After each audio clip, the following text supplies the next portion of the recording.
नमस्कार सभी को। तो आज हम बात करते हैं वेपर प्रेशर। पिछली क्लास में हमने सोलबिलिटी के बारे में स्टडी कर लिया था। तो आज हमारा टॉपिक है वेपर प्रेशर।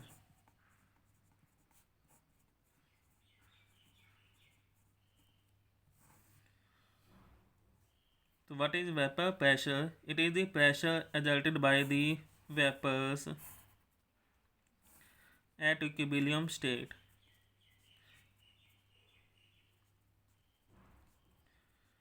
हमने यहाँ पे लिया लिक्विड। जब हम इसको हीट करेंगे इट फॉर्म्स वेपर्स। जब लिक्विड और वेपर्स इक्विलिब्रियम में आ जाएंगे तो उस टाइम पे वेपर्स क्या करेगा? Vapours wall of the container पे प्रेशर अप्लाई करेगा, जिसे हम बोलते हैं वेपर प्रेशर। तो अब वेपर प्रेशर किन किन बातों पे डिपेंड करता है? फर्स्ट है इसमें nature of the liquid. It depend upon the intermolecular force of attraction.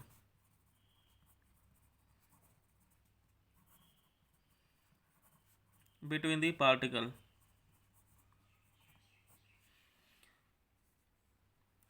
यदि पार्टिकल के बीच में इंटरमोलिकुलर फोर्स ऑफ अट्रैक्शन ज़्यादा होगा तो इट फॉर्म्स लेस वेपर्स। और यदि इंटरमोलिकुलर फोर्स ऑफ अट्रैक्शन कम होएगा तो ये ज़्यादा वेपर्स बनाएगा, और ज़्यादा वेपर्स बनेंगे तो प्रेशर भी ज़्यादा लगेगा। सेकंड है टेम्परेचर। यदि हम टेम्परेचर बढ़ा दें तो वेपर प्रेशर भी बढ़ जाएगा, because more of the vapours will formed and it will exert more pressure. Next topic हमारे यहाँ vapour pressure of liquid liquid solution, जिसे हम राउट्स लॉ भी बोलते हैं। First we are discussing for the volatile when both solute and solvent both are volatile, means जिसके जो volatile means जो वेपर्स बनाएगा उसे हम वोलाटाइल्स बना कहते हैं।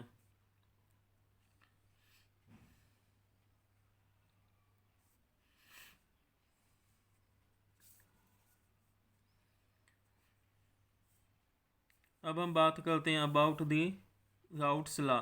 ये क्या कहता है? ये कहता है हमारे पास कोई भी लिक्विड मिक्सचर है ए और बी। ए मान लिया यहाँ पे सोलूट है, बी यहाँ हमारे पास है सोलवेंट। अब ए क्या लगाएगा?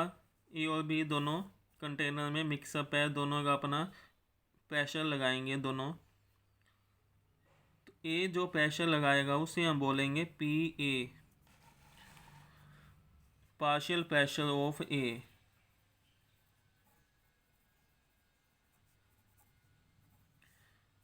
बी जो प्रेशर लगाएगा उसे बोलेंगे हम P B, partial pressure of B.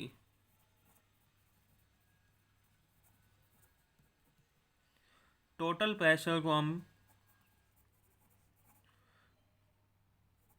P से डिनोट करते हैं और पी एस से हम डिनोट करते हैं। एस मैंने सोल्यूशन।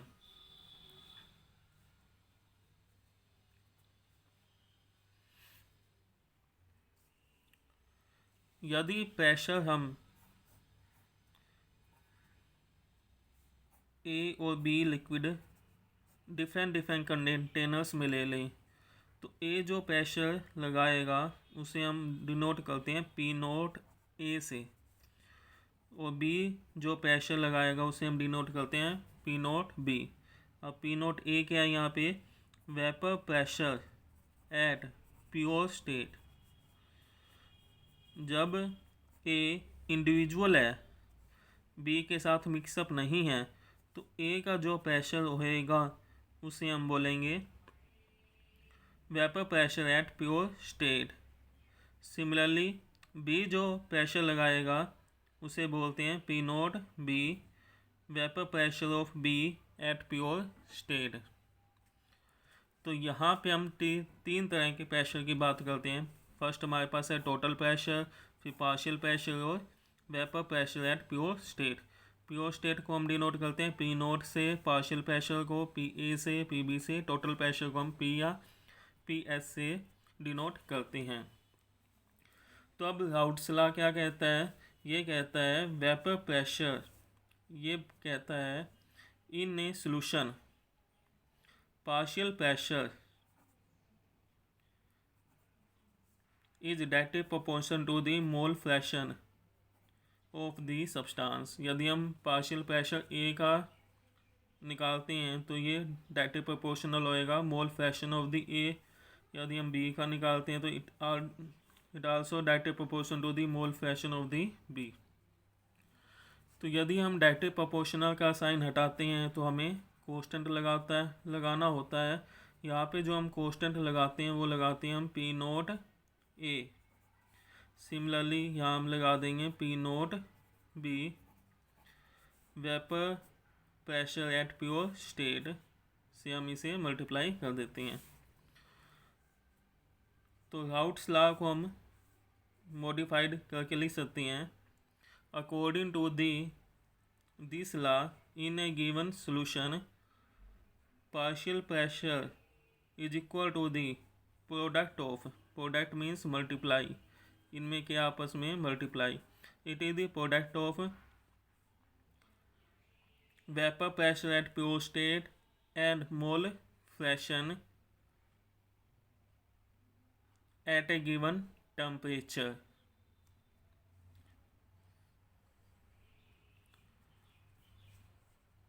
तो राउट्स लॉ की हम डेफिनेशन लिख सकते हैं। उसके बाद डाल्टन्स लॉ क्या कहता है? +1 क्लास में हमने स्टडी किया हुआ है। डाल्टन्स लॉ कहता है जो टोटल प्रेशर होता है वो सम ऑफ द पार्शियल प्रेशर होता है।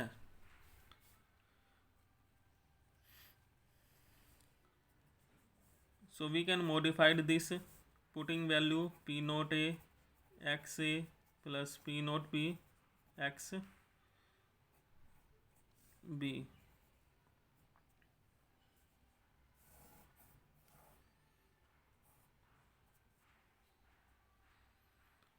तो यहाँ पे हमारे पास आ गया ये प्रेशर का फार्मूला। फॉर न्यूमेरिकल हमें इस प्रेशर का यूज करना है।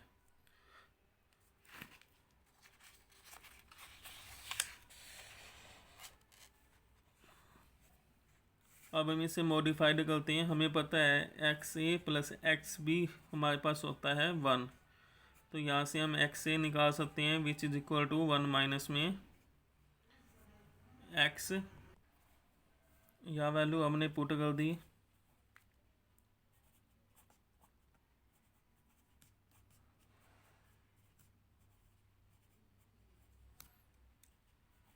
सोल्व कर दिया इसे।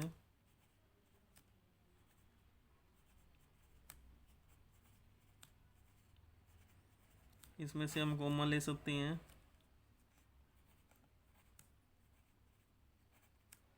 प्लस का एक्स भी कॉमन ले लिया।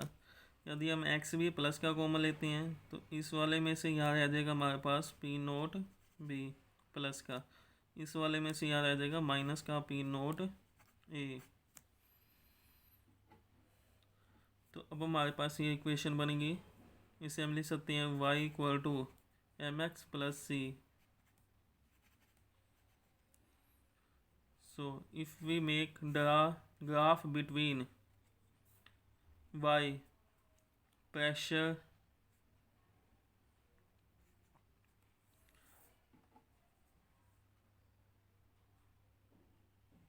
versus mole fraction,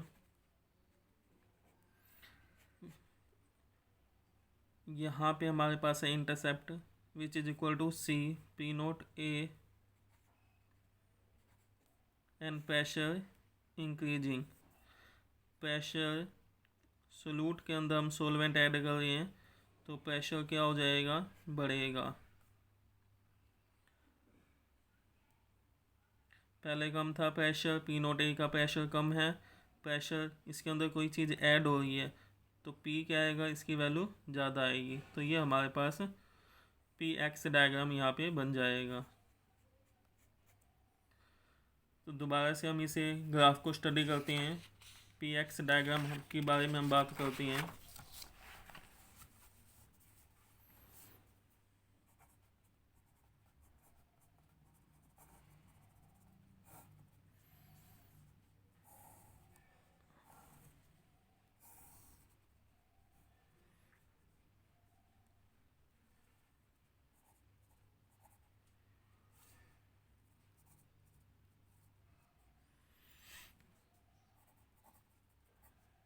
mole fraction लिख रहे हैं हम यहाँ पे।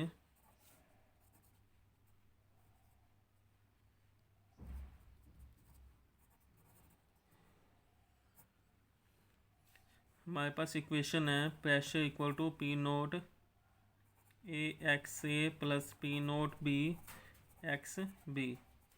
अब हमने क्या किया, यहाँ पे हमने लिया प्रेशर, यहाँ प्रेशर ले रहे हैं, ये हमारे पास है प्रेशर। तो यहाँ हमने लिया मोल फ्रैक्शन। तो यदि एक्स ए की वैल्यू हम लेते हैं 1 और एक्स बी की वैल्यू ले ली 0, तो वैल्यू हम पुट कर देते हैं।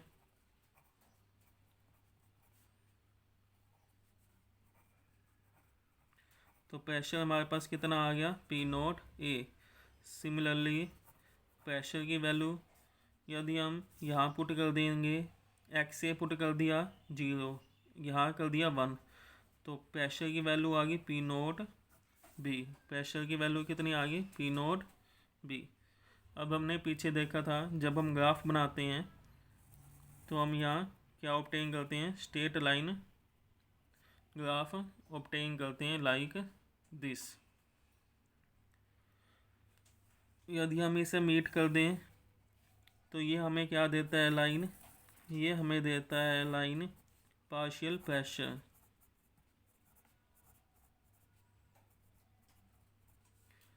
ये देता है partial pressure of total pressure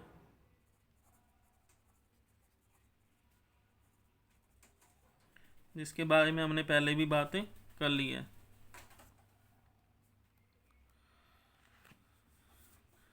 तो यदि हम प्रेशर पार्शियल प्रेशर की वैल्यू थी हमारे पास पी नोट ए एक्स ए, यदि हम इसका ग्राफ बनाएं, यदि हमें एक्स ए की वैल्यू दे दी 0, तो पी प्रेशर और एक्स का ग्राफ बनाते हैं। एक्स ए की वैल्यू हमें दे दी 0,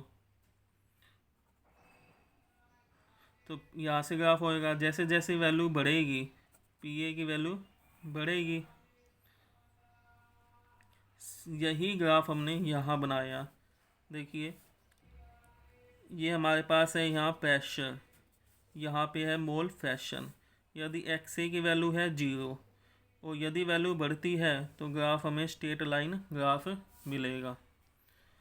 सिमिलरली यदि हम P B P naught B x B का ग्राफ बनाएं, यहाँ हमारे पास है प्रेशर, यहाँ पे हमारे पास मोल फ्रैक्शन। यदि वैल्यू है एक्स बी की 0, तो ग्राफ यहाँ से स्टार्ट होएगा और जब 1 वैल्यू हो जाएगी it gives value of P naught B. अब ये जो वैल्यू हमारे पास P naught A P naught B, ये एक्सट्रीम वैल्यू है। पी नोट ए उस प्रेशर की वैल्यू है। हमारे पास दो तरह के लिक्विड है यहाँ पे, एक सोल्यूट है एक है सॉल्वेंट। यदि प्रेशर सोल्यूट का कम है तो हमने लिया इसको पी नोट ए, नीचे शो कर दिया। यदि यहाँ प्रेशर पी नोट बी का ज़्यादा है तो हम इसको थोड़ा सा अपर शो करेंगे। ऐसा भी हो सकता है कि सोल्यूट का प्रेशर ज़्यादा हो और सॉल्वेंट का कम हो, तो ग्राफ इस वे में आ जाएगा। तो इस ग्राफ से हमने ये बात ध्यान रखनी है कि किसी भी पॉइंट पे यदि हमें प्रेशर पता है तो हम यदि परपेंडिकुलर ड्रा करें तो हम मोल फ्रैक्शन की वैल्यू फाइंड आउट कर सकते हैं। यहाँ पे देखो मोल फ्रैक्शन की वैल्यू 1 है, यहाँ पे है 0, तो यहाँ से एक्स ए की वैल्यू डिक्रीज हो रही है और एक्स बी की वैल्यू यहाँ बढ़ रही है। बट हमें पता है एक्स ए और एक्स बी की वैल्यू क्या होगी, इक्वल टू दी 1। तो at any point we can tell us about the value of X A and X B.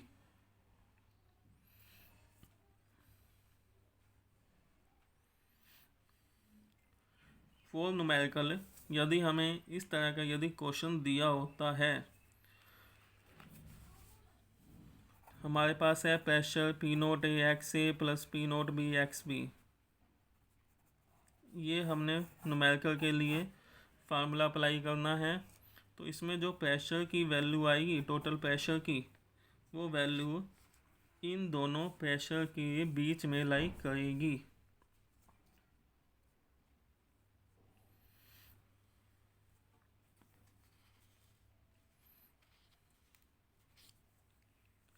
Next है, यदि हमें केवल वेपर प्रेशर दिया हुआ है, हमने मोल फ्रैक्शन निकालने हैं, ओनली प्रेशर दिया हुआ है, तो फार्मूला हम अप्लाई करते हैं मोल फ्रैक्शन ऑफ ए का vapour pressure of A upon में total pressure. Similarly mole fraction हमने बी के निकालने हैं, तो हम फार्मूला लगाते हैं vapour pressure of B upon में टोटल प्रेशर। एक न्यूमेरिकल इसके ऊपर भी गिवन है।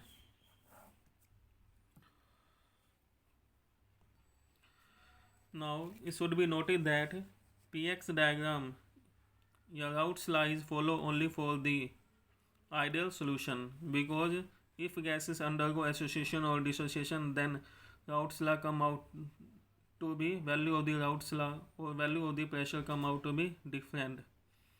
So this diagram is only for the ideal solution.